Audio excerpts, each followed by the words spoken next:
with me to explore the questions that the research is throwing up for us and their own views about what we need to do to make sure that our future is one of greater gender equality. Kelly is one of the leading practitioners at Ipsos Mori. We are delighted to have her with us. And Kelly, without further ado, I'm going to hand over to you. Thank you, Julia. It's brilliant to be here again, albeit with you all virtually. Hopefully I am sharing my screen effectively, and if I'm not, Thomas, you shake your head. No, brilliant. Okay, great. Well, it's great to be here again with you all and able to share some of the results from this work with you. So firstly, just looking at some of the research itself and what we've done. So we've conducted research with over 20,000 people around the world. That research has been conducted in 28 countries. And as Julia said, we focused it on looking at public perceptions around gender equality, but also really focused on what it will take to build back better and what the public think is going to be necessary. This year has been really difficult for so many people around the world. We know that it has really widened some of the inequalities that already existed and exacerbated some of those fault lines that we know existed too. For women, it has been very challenging. They've come into this pandemic already unequal and have seen multiple challenges. They take up a higher share of those frontline jobs, which means they've been more experienced in risk throughout the pandemic, but also a feeling of less flexibility in how and when they work. They've also found themselves, in particular working mothers, with two jobs, the joy of also being a teacher alongside their normal occupation. Coming into the pandemic, women already shouldered a higher burden of domestic chores, and with lockdowns taking place around so many countries globally, that has been worsened as well. And of course, it hasn't just been a health pandemic. We have seen other pandemics behind closed doors, those of increases in threats and violence in a domestic setting. So we know people are tired. We know they want to go back to how things were, but for women at least, going back to how things were just won't be good enough. So it's why this slide and this statistic is actually a bit more disconcerting than it might first seem. Over half think that gender equality between men and women is going to revert to what it was before the pandemic. That doesn't smack of significant optimism around building back better. There are some countries, however, where they do perceive that it's going to get better, in particular Saudi, India, China, and Argentina, but also a number where they perceive that it's going to get worse, such as Spain, Germany, Turkey, and Poland. In the UK, we are around similar to the global average. But there's also the issue, of course, that the public don't necessarily recognise that the impact has been disproportionately felt by women. When we ask a question globally of thinking about all of the impacts, the social, the health impacts, the economic impacts, 2/3 say that COVID has impacted men and women the same. And that again, in the UK, we are aligned with the global average. But we know that it has impacted women more. There's significant evidence out there already that this is the case. And we find that in the study, women are more likely to say that they're worried about losing their job than they were before the crisis. More women say that than men. And we also know, looking back at previous crises, things like the Ebola crises, where women predominantly suffered through the crisis itself because of their significance in caregiving roles, but afterwards throughout the economic contraction period, because women were more represented in some of those sectors, such as the tourism, hospitality, and retail sectors, which were highly affected as a result of that contraction. But job insecurity is not the only issue. We've also had a look at how the public values some of the roles that people play in society, some of the occupations. And this quadrant shows you some examples of jobs that people perceive as mainly done by women or men, and whether they perceive them to be too highly paid or paid too little. And if you look at the bottom, first of all, the bottom right-hand quadrant, these are jobs where people perceive them as predominantly being done by women, but also perceived to be paid too little. And here you find a lot of those roles, such as teachers, care workers, childcare providers, which have been incredibly pivotal over the last 12 months. The top right-hand box are those roles that are seen to be predominantly done by men, but paid too much. Here we find our politicians, our bankers, our accountants. And the bottom left-hand quadrant, jobs predominantly done by men, but perceived to be paid too little. things like delivery drivers, police officers, but also scientists and doctors, which again have been absolutely pivotal in the last 12 months. And in the top right-hand quadrant of this box, you can see all of the occupations that people could think of that were either done by women, predominantly done by women, but also perceived to be paid too much. And in that box, it's completely empty. So we do have an issue with inequality between men and women, but also we have issues amongst different groups of women. And if we do see this so-called K-shaped recovery, where those that are better off continue to be better off and those that are worse off find that that gets worse as well, then this could negatively affect certain groups of women. And just thinking about the different experiences that women have had throughout this pandemic, we have some who've not experienced furlough, been working from home, owned their own homes and assets, and they're more likely to, in future, have more job security. They could be the accidental savers during the pandemic, and their employers will be very keen to showcase that they've learned from this, they've seen the families behind the scenes, and they want to increase flexibility in the workplace. On the other hand, of course, there have been a lot of women who have been furloughed, who are in those lower paid jobs, frontline occupations. Perhaps they don't have significant assets, and perhaps they're renting. Fear of unemployment will be higher in that group, job losses, risk around stagnating pay, and also a lack of flexibility in the jobs that they do. So with the potential for significant inequalities that already exist to be widened even further, surely this is top of mind for the public, and surely this is something that will be seen as a priority coming out of the pandemic. Well, actually, not so much. It is still something. So the gender pay gap is still something that people think is important. Only 8% say that they don't perceive it to be an important issue, but just not right now. 2 in 5 say that it's not something that we should be prioritising right now. And what's most concerning is that the differences here between how men and women perceive this as a level of priority, with men who are still in some of the most significant positions in politics and also business, least likely to see this as a priority to tackle right now. And if we see things like gender pay gap reporting being pushed back 6 months as a result of the pandemic, it does add fuel to the potential views that gender pay and fixing that is a nice to have rather than a need to have in the current climate. There is significant variation around the world around closing the gender pay gap. In some countries, it is seen to be more of a top priority, like Chile, South Africa, and France, also Belgium and Brazil. Down the bottom of the table, we see countries like the United States and Netherlands, which could be perceived as quite progressive countries, and also Great Britain. Only 3 in 10 see that as a top priority right now. So as I say, it's not that people don't perceive it to be a real problem. Over 50% do say that's the case, women more likely to say it than men.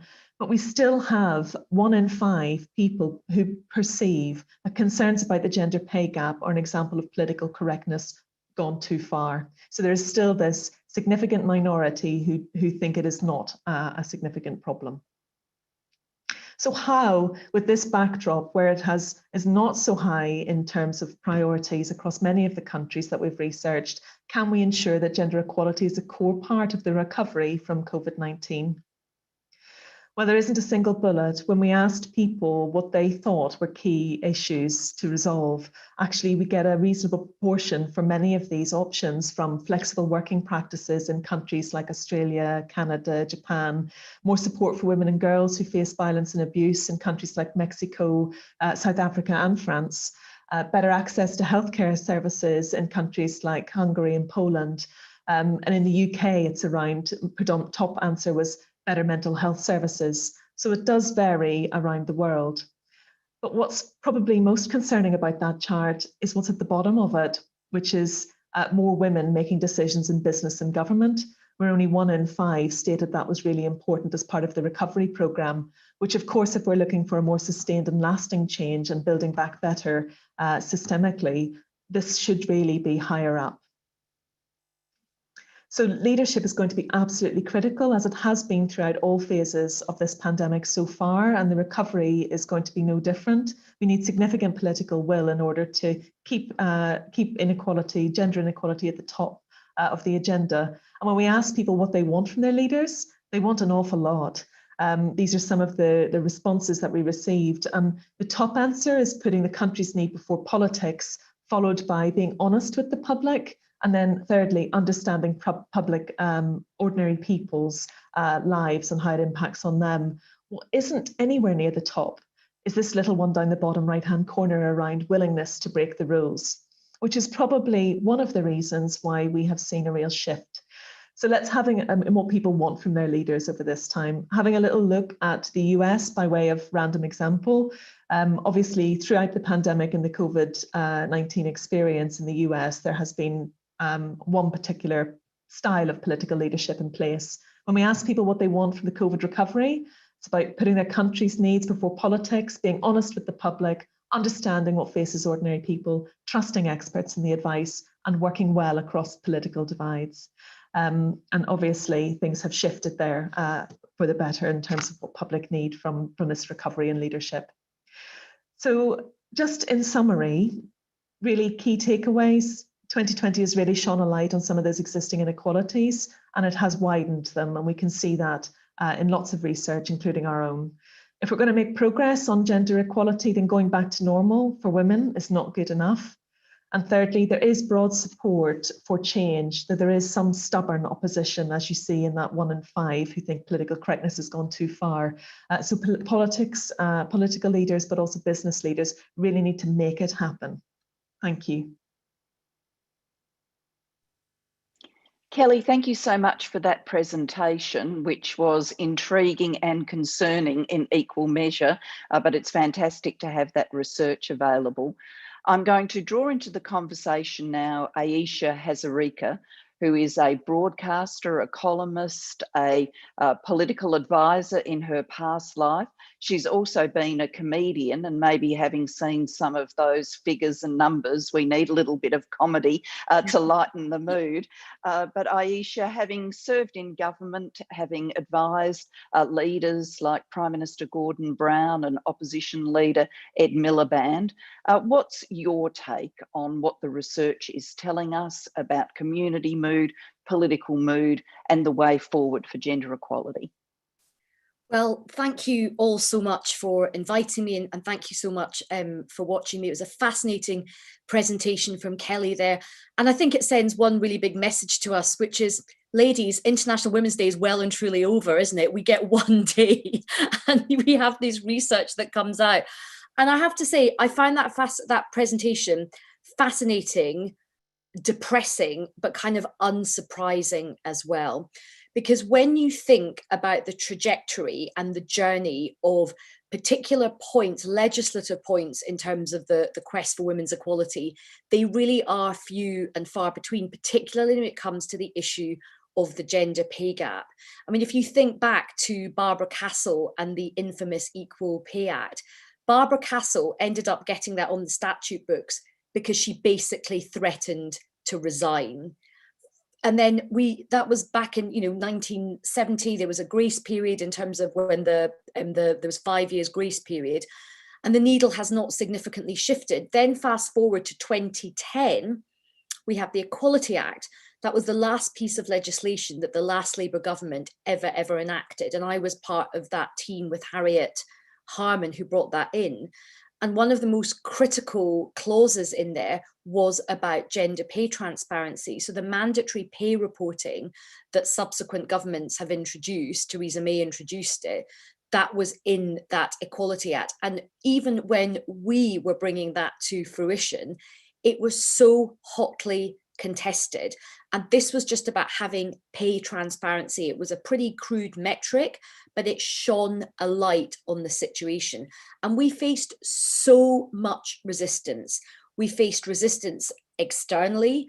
We faced resistance in the business community who said that the pillars of the temple were going to come down. But interestingly as well, we faced a huge amount of resistance from within our own party and within our own movement saying, whoa, whoa, whoa, this is too much. And we were like, why is it too much? Like, isn't the right thing to solve the problem of gender pay inequality to shine a light on it? David Cameron had that fantastic phrase, was like, sunshine is disinfectant. If you can't see things, you can't track things, and you can't change things.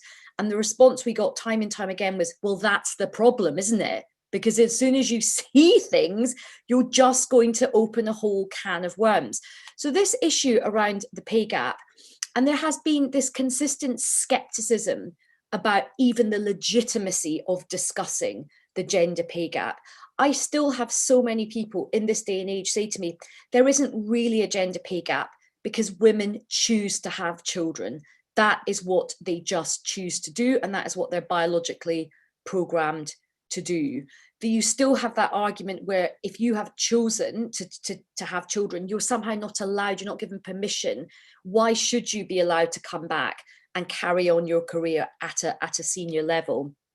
So I think that all the things that you've thrown up about the attitudes towards the pay gap are really important. And I think the other thing is the whole thing about building back better. And I definitely detect a narrative in the politics, and that partly goes to the question about leadership. We do have a much more masculine team of politicians. We do have some women behind the scenes, but on the whole, most of the press conferences we've been seeing have been led by men. There was lots of, kind of pictures of these like heroic men with the Prime Minister at key points of the pandemic. And I have to say, there was just a lot of men with no hair, like making these really, really, really... Boris Johnson has a lot of hair, to be fair to him. He never brushes it, he does have a lot of hair. But I was just struck, there was this picture and it was like, wow, A, where is the women? But B, where is the hair? But that is like a separate kind of thing. But it was like, and we had all these decisions about the pandemic, which was just not thinking about women in terms of when kids were going back to school, how childcare was going to be arranged. Nobody had seemed to factored in that, as well as like doing all the domestic chores and doing the homeschooling, these women might have jobs, like they might actually have jobs to hold down as well. So I think there's a really, really big gap in terms of projecting the experiences of everyday women into that political narrative, which is really, really important. I think as well, a lot of women are really worried that the clock has just gone back so quickly during this pandemic. I've heard this phrase over and over again, and it really resonates, that a lot of women feel like they're being sent back to the 1950s, that there is that vibe. And I did an event with Sarah Brown, who runs a charity called Their World, last week. And they found that actually what was really fascinating was that girls' education, not just older women and the mums, girls' education was also being hampered by this, because they were seeing their mothers doing more chores, and they were doing more chores around the house more than their brothers were. So even girls' education, they're spending more time doing housework than they were doing schoolwork. So this ripple effect through women is really pernicious, because it's not just women who are in the workplace, and that's not just mums, it is like filtering down to children. I think the other thing, just before I go, is what's been really instructive is the budget. So the budget that Rishi Sunak made is so, so important. All eyes are on the economy. It is the economy stupid right now. It's going to be germane to our political landscape, our social landscape, everything. And there was a huge emphasis on lots of business support, but again, there was quite a masculine narrative to it. Building back better is about big infrastructure projects. It's about supporting, really important jobs in construction, road, rail, all of that kind of thing. But what is infrastructure? Who gets to decide what infrastructure is? Yes, rail and road and all of that stuff are important, but childcare is really important. Nursery provision is really important. Adult social care is really important. Breakfast clubs are really important. After school clubs are really important, because that is how you get your workforce moving. And that workforce is women and men who pick up the slack as well. We also see as well, to Kelly's point about where women are located in terms of the economy and the jobs they do, it is those 3 C's, isn't it? It's care, it's cleaning, it's clerical, it's catering, it's those kind of jobs. And again, if we want to value those jobs and those skills, not just from a moral point of view, but from a general infrastructure, we have to get the health service up and running so we can get the economy to build back better. So why is it that nurses have to accept a derisory pay offer of just 1%? Where is the boost for care workers, for all of those women who are really like the backbone? They've been the backbone during the pandemic. They're the backbone of the family, and they will be the backbone as we try and build back better. And the final thing is, I think women all levels are struggling at the moment, wherever you are in the pecking order of society, whether you are an affluent, woman, or whether you're, but one thing I do think is really important to say, ethnic minority women are particularly hard hit, and disabled women as well are particularly hard hit by all these structural barriers that we've spoken to. And I think the government's made the decision rightly to bring back mandatory pay auditing, because they did suspend it for a while during the pandemic. But we have got to track the data on this. I know people think it's PC gone mad. I know people don't believe it and they think it's some kind of myth. We should be tracking gender pay gap. We should be tracking ethnicity pay gap. We should be tracking the disability pay gap. We need this granular data, because if you can't see it, you can't fix it. Thank you very much, Aisha. Now, the Global Institute for Women's Leadership has not undertaken, to the best of my knowledge, a count of bald heads, but we certainly did a piece of research on the voices that were heard during the pandemic in the UK, the US, and in Australia, which showed that right across the domains of talking about the health crisis, the economy, and on it went, that disproportionately the voices being heard were male voices. I'm going to turn now to our second panellist and guest, Professor Thomas Chamorro-Premuzic, who is a business psychologist. We're very grateful to have him with us. He is the author of a wonderful book which analyses the attributes that we think we want in leaders and whether or not those attributes are truly what predicts good leadership, and finds that we do unfortunately seem to keep promoting incompetent men. I would certainly recommend the book to you. It is a cracker of a read and a fantastic title to hold up when you're reading it in the park or wherever you're allowed to go during COVID-safe times. But Thomas, can I turn to you for your reaction to the research that Kelly has presented? Yep. Thank you, Julia. And I'm glad I still have some hair and it's brushed today, so at least no worries there. And thanks, Kelly, for presenting really, really important data. I think even if you have a great sense of humor and have the capacity to see the funny thing in life, it's very difficult to make a very positive interpretation of these findings. I'm particularly shocked but not surprised by how low the UK and the US are in terms of people's attitudes to wanting to improve gender equality and the pay gap in particular. But I think not totally surprised. If we treat public opinion as a person, and I'm a psychologist by training, so that's my personal bias or kind of orientation, I think the reaction is one that is predictable, but not very rational. And I think it's predictable because people are still under stress, they're in shock. And when there is a crisis, the pie gets smaller and resources kind of decrease. So then we shouldn't expect a more egalitarian or equal distribution of what's available. And we should expect those who are more greedy, selfish, or in a position of privilege to actually get most of the pieces of the pie and not worry so much about the others, So I think there's a tendency to become more self-centered and less altruistic. So I think the question to me is what happens in the longer term? Can we at least revert to the progress we were seeing, albeit slow, but going to the same kind of direction that looks at progress, or are we going to go back? And I think there are 3 points that I'd like to highlight in that regard. The first is that, sure, as we have seen from the findings, clearly the type of jobs that tend to go to women more than men, and the fact that there's more work to be done, especially unpaid work that increases, explains some of the increase in inequality, in gender inequality around job allocation and even where the monies go for paid work. Secondly, in the beginnings of the pandemic, I was actually quite optimistic, maybe naively so, thinking that when you shut down the office and everyone works from anywhere or works from home, and you basically eliminate office politics from the physical environment or habitat, you force organization and people to focus more on substance and less on style, you know, and fewer people will have the opportunity for being rewarded for being in the right place at the right time and saying the right thing to the right person, you know, and that's typically more likely in men and less likely in women. So I thought this could actually increase gender equality, not decrease it.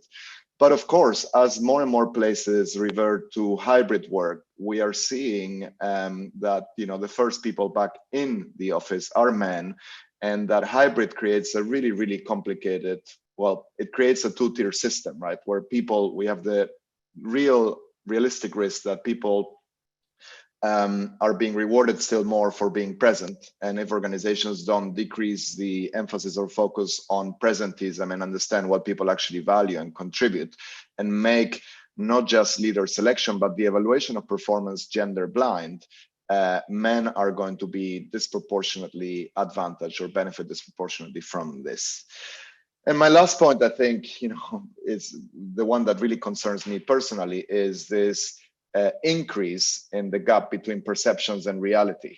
If there is one leadership lesson from this pandemic, is the fact that people, and I mean employees, organizations, nations, are generally better off if their leaders are rational, kind, and ethical.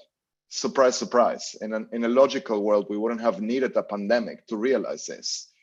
And, you know, the research is out there. We've had now decades of scientific, quantitative, large-scale research showing that on average, if you want leaders, or you select leaders on their propensity to be less selfish, more rational, less political, more altruistic, more kind, more empathetic, more humble, more capable of self-control and integrity, women should over-index.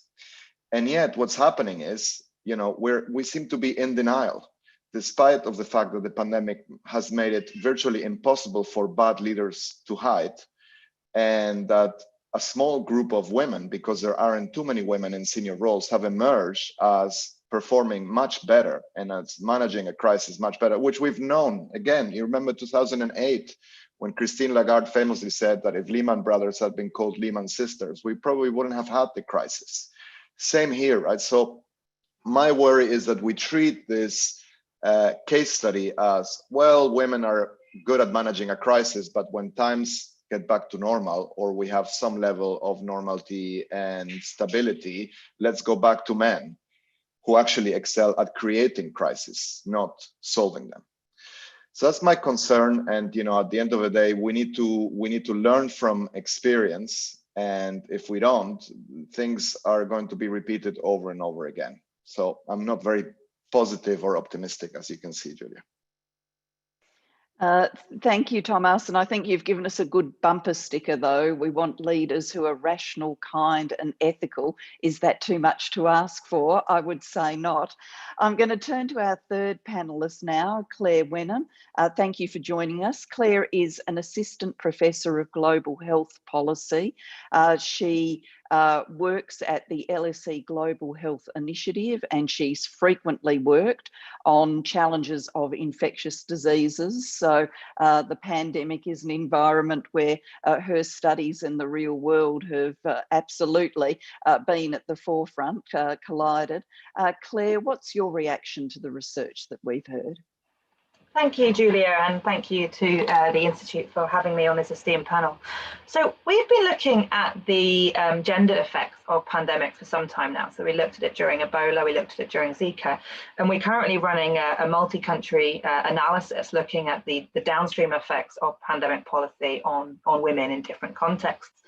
And I'm quite surprised by some of your findings, and I wanted to explain why. And I think it speaks to a broader concern of maybe the message isn't getting through to people, right?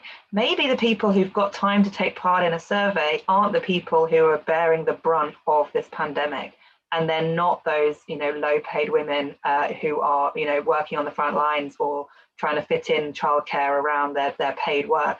And I think we really need to make sure that people recognize that this pandemic is affecting everybody in very different ways, you know, based on gender, ethnicity, socioeconomic group, location, multiple different factors here.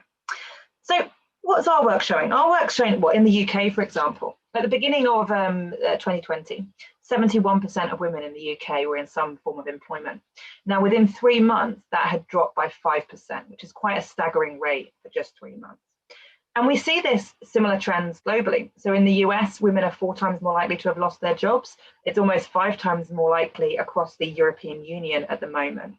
And that's just thinking about high-income countries. If you think at the global level, we're also particularly concerned about women in the informal sector, in the informal economy, who haven't been able to do their work because of the changes to social and economic practices.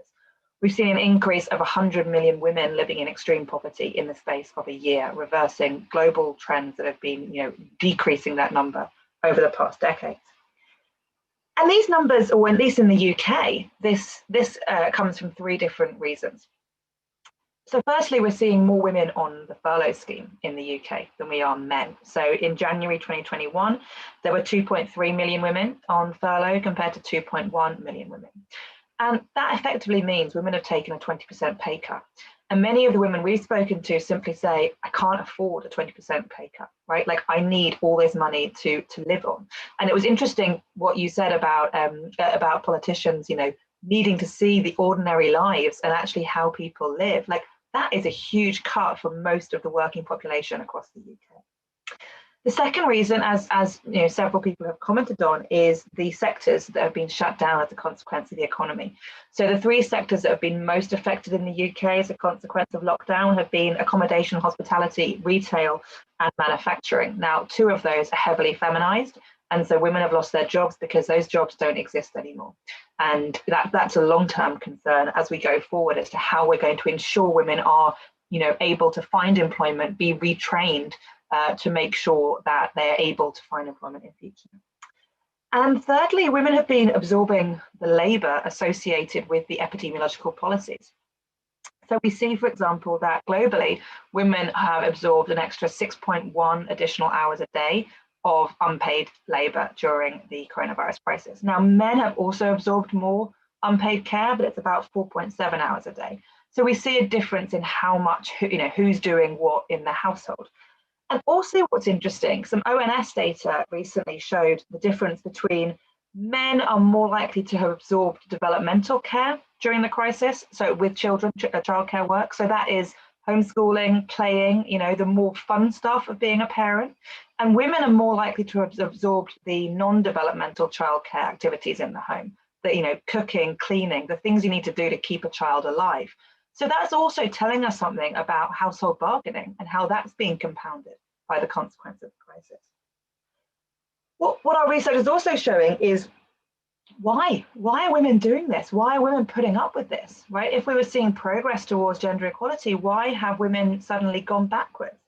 And we point to 3 key reasons for this.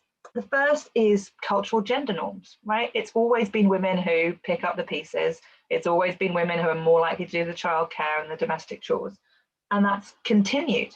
Indeed, there was some really interesting research coming out just last month showing that at times of crisis, conservative cultural values tend to get further entrenched and compounded.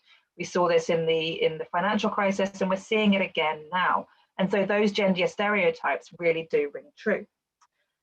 We've also seen that if the second reason we've seen women absorbing this extra labour is that, well, if the sectors they work in are shut, if they're more likely to be furloughed, well, then they're more likely to have the time to do it when they are at home now.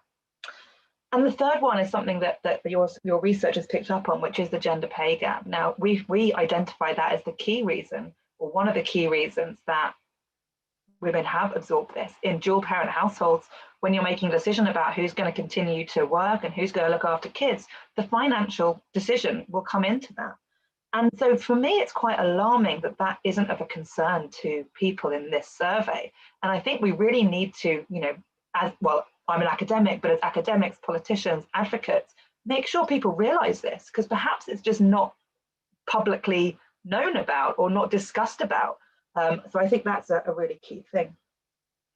And as Aisha highlighted, not all women are affected in the same way.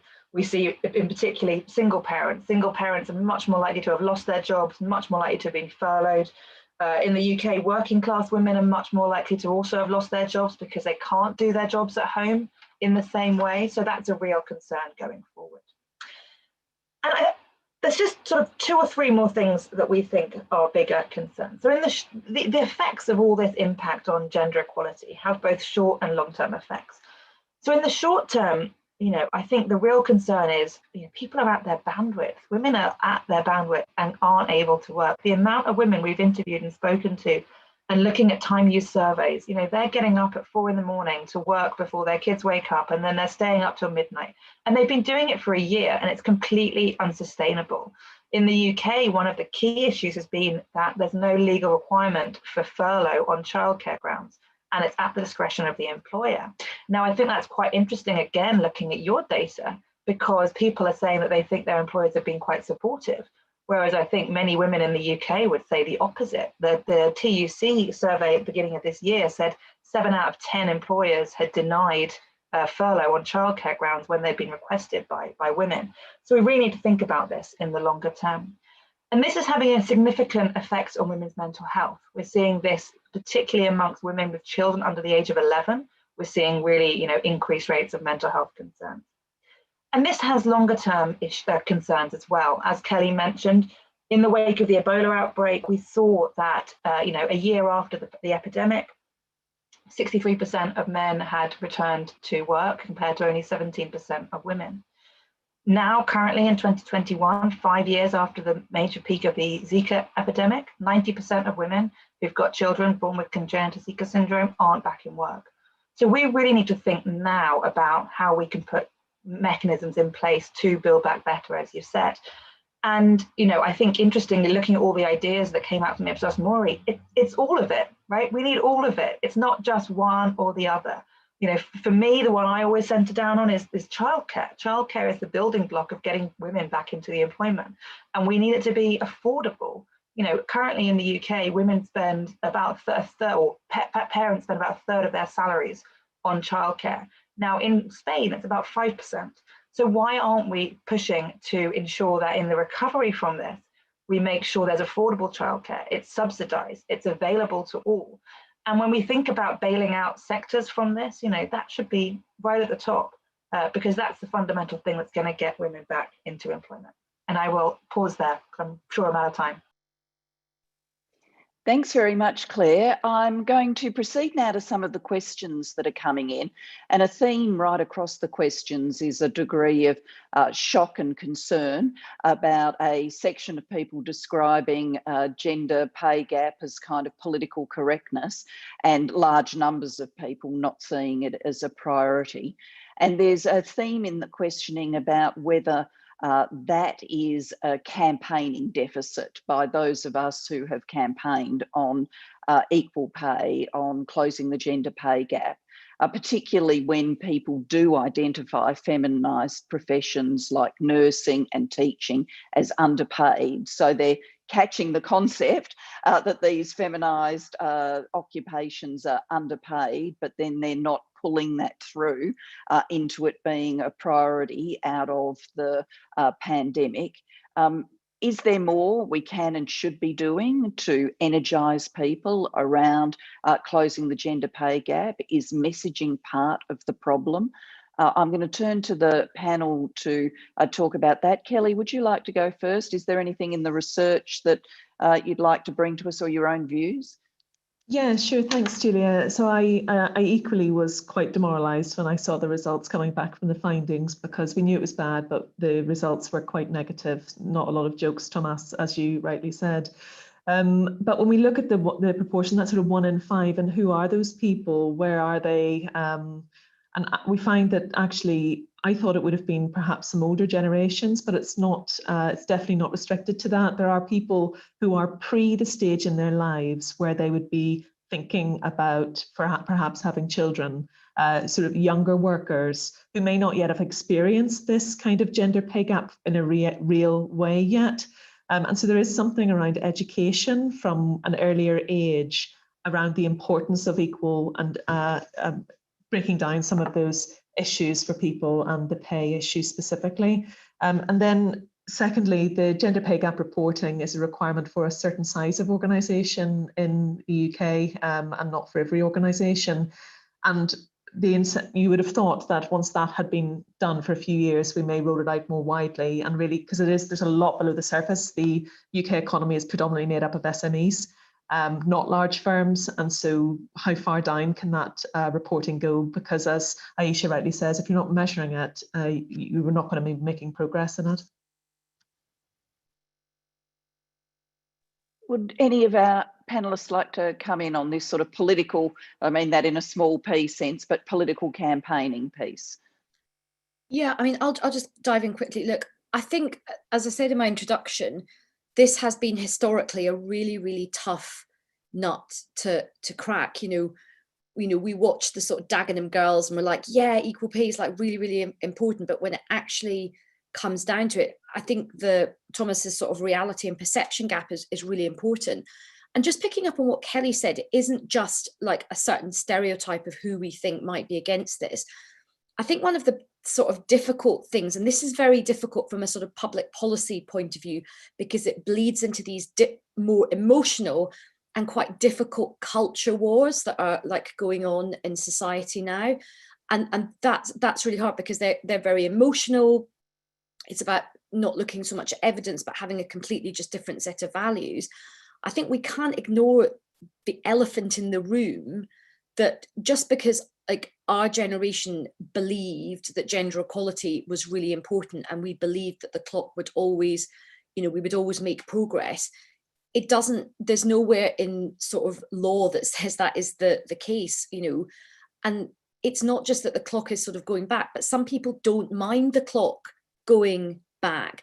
There is a discussion about how a lot of people in society want to push back against what they see has been decades of political correctness and too much focus on gender equality. And it's not just men, there are women as well who think this. There are younger women who think this as well. There is a movement in terms of the more traditional woman, go back to the sort of traditional roles. I mean, they are undercurrents, which, we do have to sort of think about in the mix of all of this. So I think that's what makes it hard. I think the other thing as well is that the women's movement and the fight for gender equality is very, very fragmented now. There are lots of different issues that people really, really care passionately about. And for some people, and I think Kelly does make a good point, for some people who are maybe younger, who have not actually yet experienced discrimination, this stuff doesn't seem to be the most pressing issue to them. There are other issues that are way, way more important. They're much more emotionally invested in. Sometimes I think when I have conversations with sort of younger women as well, and definitely with men, they often say that gender pay gap, it's about posh white professional women. It's about women at the top. It's about whether they have a salary of 1.2 million when their predecessor had a salary of 3 million. I'm sorry, I'm not interested in that kind of equality. So I think they are some of the more difficult issues that we probably do need to address, but there aren't easy answers. Thank you. Thomas or Claire, did you want to contribute on this point? Just very briefly, I think my interpretation of this is there's a little bit of a false hope syndrome here. And I think what really, really hurts us is to admit that there is no meritocracy in place. It's not about, whether men are overpaid or women are underpaid, because I think people, including those who, by the way, are not enjoying or reaping the benefits of economic inequality, like to believe or live in kind of this wishful thinking mode where, it's meritocratic at the end of the day. And if we do something like gender parity, we're breaking or destroying a meritocracy that is in place. And, if you're a man, you also know that actually you have a bit of privilege. So you don't want to give that up. So I think what really hurts us is to accept that there is no meritocracy. It's a sham meritocracy. And that, by the way, it's not just gender equality or earnings parity, but actually we need to ensure that people get rewarded for what they actually contribute. And so it's opening a can of worms, and we don't want to go there. And by the way, the US and the UK tend to be the two markets where this sort of meritocracy rhetoric or propaganda has been inculcated or imprinted most out of most of the Western countries. So you can see why people are like, okay, let's not touch it. If you work hard or you have talent, you'll make it. We don't want to destroy that. Well, that's not the case. And it's not just women that are being affected. It's all sorts of people. Claire? Yeah, I don't have much to add. I think everything that's been said is very accurate. I think, and going back to your original question, Julia, I think that it's not necessarily been messaged to people. I think governments have been scared to talk about it because, exactly as Aisha's pointed out, if you talk about it, you've got to do something about it. If you're not collecting it from all institutions and just the bigger ones, you're also missing a large part of it. We were also told, at the beginning of this pandemic, the government said that that the gendered effects of COVID were only going to happen internationally in their response plan. It was only in the international section that was any consideration of gender inequality. And I think the government tries to tell people that we haven't got this problem here, right? Gender inequality is only something that happens elsewhere in the world. And I think we need to push that. And I think, the fact that in the UK, for example, we haven't yet got fully published equality impact assessments of the COVID policies is a key issue. That's a key way of trying to bring about, parity and making sure that there's not inequalities produced by policy. And so I think it's thinking about all these things and the bigger landscape of gender equality in the country, which is going to really make a change. Claire, thank you. Your answer actually takes me to the next question, which is coming through from the audience, which really is a question about differential impacts around the world. And Kelly, the question is whether we can tell from the research, if we look across the developing world, whether we can see different impacts and different attitudes than in other parts of the world. We also have an Indian researcher online who is talking about the compounding factors of gender, caste and class as they are playing out in the pandemic in India. So as we can say, obviously there are gendered impacts from the pandemic right around the world, underanalyzed, as Claire says, in the United Kingdom and in many countries beyond. But can we tell different streams of gendered impact in developing countries and different public attitudes to them? Yes, we do see that throughout the data, but it's not, I don't think you can group into developed and developing just as neatly as that, because there are some real different experiences and, as you say, different cultures and different policies in place with each country. And so that's why I haven't artificially created some of these constructs over the data and just showed them as they are for each of the countries. And I think that's actually really important. Claire. Claire. I was just going to jump in. So we're looking at the gender impacts across, now 12 countries, and we're looking at some that are high income, some that are low income. And I think the thing we've been so surprised by is that whilst we know that gender is very context specific and it's hard to make generalizations, the trends are really overwhelming. And actually they're very similar, right? It's the same stories of women picking up the additional care, women being healthcare workers, domestic violence globally. We're seeing these same trends come through. Now, there are local differences depending on the context. So, for example, in Bangladesh, we're working with garment workers. In Hong Kong, we're working with foreign domestic workers to understand the differences of, Filipino nannies in Hong Kong households, for example. And so you can see these different tensions, but it's the same story, which is, women are absorbing this labor and it's not being recognized and it's impacting their security, economic security, financial security, physical security as a consequence. What's also interesting is the difference between this work is the different ways governments have responded and how they perceive gendered effects. So, for example, our work in Nigeria, in the Nigerian government, the policies that are coming out to respond to this only look at gender-based violence, right? That to them is the only issue. In the UK, it's been about gender-based violence and about maternity provision and your birth partner being there. No one is really talking about the care burden. No one's really talking about that unpaid labor that happens in households. And I think it goes back to Aisha's point, which is if you shine a light on it, you've got to do something about it, right? It's easy to put money into domestic violence shelters and care. It's much harder to talk about rearranging the economic system to recognize, undervalued and underpaid women.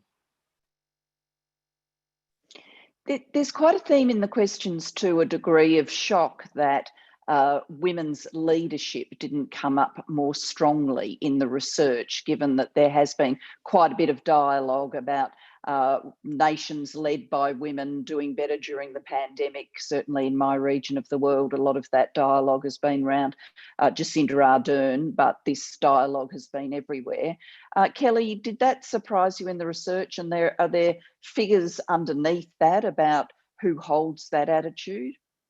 So what we did see is this shift to some of those more balanced and fair and kind and thoughtful and empathetic styles of leadership. So it wasn't specifically male or female, but it was more about those traits for leaders which people were looking for in the recovery period. Thoughtful, understands me, understands ordinary people. So that did come through. We actually have a very small number of global female leaders who are on a world stage like that. And I think that makes it very challenging when you ask people about very specific personas, because they literally get the media context feeding. You just get the feedback from the media context when you ask about it. Hence why we focused on traits, what kind of characteristics you want from your leader. Does anybody else want to contribute on this question of women's leadership and how it reflected in the research? Just to quickly add, I mean, again, I feel like this really depressed me. I mean, I have to say, you've really depressed. You've done a brilliant job. I'm sorry. No, well, literally. I was like, wow. With Meghan and Harry, and now this. I don't know if I'm going to get through the rest of the day, quite frankly. But this did really, really, really depress me. And I do think some of it, particularly I think in this country, has been like, I genuinely had people say to me, well, we've had Theresa May and we've got Nicola Sturgeon. We're good. We're good. Like we've kind of ticked that box on women's sort of leadership. And I don't think that people kind of understand that women's leadership is not just about one woman scaling the dizzy heights of leadership. It's about a critical mass of women, front of house, but also as advisors, the power behind the throne. It shouldn't be like an unusual thing for like a woman. And I mean, Julia will know this more than anybody, but I think there's almost like a sort of penalty on the whole concept of women's leadership after you've had a woman in power, because that woman has to carry the weight of an entire gender on her shoulders. And I have genuinely heard people say, well, look, we had Theresa May and how did that go? So that just means that all women who want to have a crack at the top because of Theresa May, who, by the way, many people think might have done a better job during this pandemic, that I think that the cultural norms, that's a phrase that Claire used, I think they're so deep. I think they're still so deep in our kind of society, whether it's who picks up the slack at home, who does the emotional labor, and who we believe in our bones to be leaders. And, Nicola Sturgeon, for example, I think has done she's a very, very effective communicator, but there will be people who sort of think, well, we have Nicola Sturgeon, so that is absolutely fine. Whereas, men don't have, a man can make a terrible mistake in government many, many times over, and no other man is tarred by the same brush. And I find that really extraordinary that the needle has not really moved on that. Thomas. I agree with all of these points, and it's easy to talk about the positive traits, and I agree with Kelly. It's about the qualities, not so much gender. But let's not forget the importance of the negative traits. To go back to humor, we often pick politicians and leaders based on how charismatic and entertaining they are. And it turns out they're less funny when you have a global pandemic, and a crisis actually reveals that they're a bunch of self-centered, narcissistic psychopaths. And that's not good in a leader or otherwise, So I hope we remember that when we choose leaders in the future. Okay, that's our other slogan, vote against self-centered narcissistic psychopaths. I think it's going to be a very long bumper sticker. In the 3 minutes that remain, I'm just going to whiz round the panel. I don't want to leave our audience depressed. So if you were going to recommend one thing that people could focus on as activists and advocates for change, what would that be? Kelly, I'll start with you. One thing we saw in this study, which is positive, is that women do see an increased sense of community. And I think we need to keep supporting each other, mentoring other women where we have the opportunity to, and helping them to be able to step up into these business senior positions and political senior positions. Sense of community is good. Thank you. Claire? I think I would just say, we know that women around the world are completely exhausted and they've been trying to juggle both work, paid and unpaid work. And I think, my one plea would be, take the time to write to your MP, take the time to try and push for something. I know that it seems like a lot on top of everything else you're doing, but without recognizing the severity of this and the will of this, it's never going to change. Thomas? Well, I think two things to remind people that, we have actually made a bit of progress, at least in the past few decades, and to remind people, and especially men, that progress is not just progress for women, it's also for them, so the world is better off if people who are more competent and more qualified and more hardworking and who mean well do better, and that's for their benefit as well. So I think we can do a better job on those points. Thank you. Aisha? I think Thomas's point about men being part of the solution is really important. It shouldn't just be for women to keep being sort of, heroic and exhausted, as Claire was sort of saying. We do need male allyship. I also think we need to really focus from a public policy point of view. We can't do everything. Sadly, that's just reality. We can't get everything we want at once. I do think it's really important to focus and really push for a couple of game-changing policies that will help a huge number of women, particularly women at the bottom. So things like childcare, things like tackling some of like low pay poverty wages in some of these really, really precarious positions, these 0-hour contracts, a bit more job security. I think some of those really, really practical measures would be really good to focus on. And I do back up what Kelly said. I sometimes feel that a lot of the women's movement is sort of spending a lot of time fighting with each other on Twitter right now. And it would be, I think solidarity and support is really, really, we have to do this together. Thank you very much. Thank you to each of the panelists for an absolutely fascinating discussion. Aisha, Claire and Thomas, thank you so much. Kelly, thank you to you and the wonderful team at Ipsos Mori for a compelling piece of research, which I think has launched a fabulous conversation here, but is now going to inform terrific conversations around the world. And thank you to the team at the Global Institute for Women's Leadership for working with Ipsos Mori on the research, but also for bringing us together for this important discussion. I hope you've enjoyed it, and please